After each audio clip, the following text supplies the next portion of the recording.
In the last few months, TikTok has exploded with videos of people getting their tattoos lasered off. As you might expect, there's been pushback to these videos in the form of other people saying they would never laser off their tattoos. And there's also a kind of wider debate as to whether this trend for removing one's tattoos is symptomatic of a trend towards conservatism on social media. As an art historian, I'm very interested in where this idea of tattoos as unconservative originates from. The modern English term tattoo comes from the Polynesian word tatau. I have no idea how to pronounce it, but that's how it's spelled. And across Polynesian cultures, this is a sacred rite of passage. When the British Navy arrived in Tahiti in 1769, they observed tattoo and thought of it as a kind of oddity rather than appreciating it in its full spiritual context. Obviously, the British weren't tattooed. There actually is an ancient heritage of British tattooing, but that was wiped out after the Romans. But the British who arrived in Tahiti in 1769 were not tattooed. The Polynesians were, and so it became a marker of difference. So this is kind of where the Western distaste for the tattooed body might originate, with the idea of the contention between the pure, white, Christian, European body, the body as a temple, and the kind of tattooed,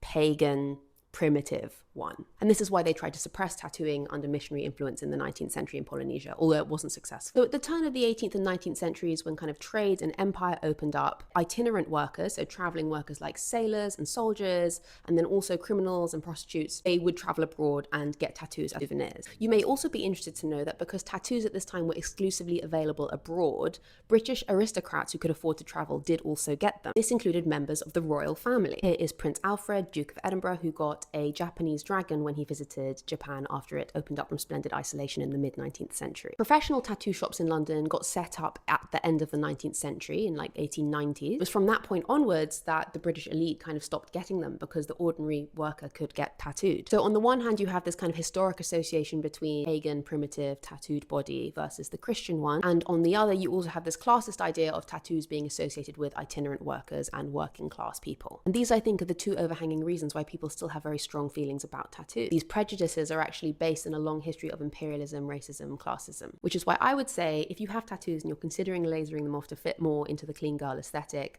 I might reconsider, unless of course they're like heinously bad or misspelled. Follow for more art and culture commentary.